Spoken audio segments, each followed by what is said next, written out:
Ganito yan. Kapag if you're doing it, paglasing ka na or like you're into it, super, lakas ng tama mo, sorry, I'm burping. Ano, ang nangyayari, minsan may naiiwan na residue. Sa bibig? Oo, dito, sa nose, Oh. minsan may naiiwan dyan. Mga ganon. Sino nakita mong nang may naiwan na residue? Madalas, lahat naman sila. Based on my experience. Merong residue na naiwan kay Marcos Jr. na nagba-viral.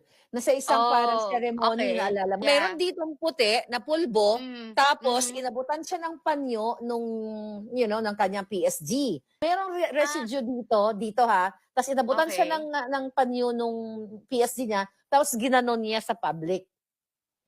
Yung sinasabi mong residue, pwede mo bang i-explain? Parang ano siya? Para siyang crystallized? Ano yung dating pag nasa skin siya na nakikita dito? Talcum powder.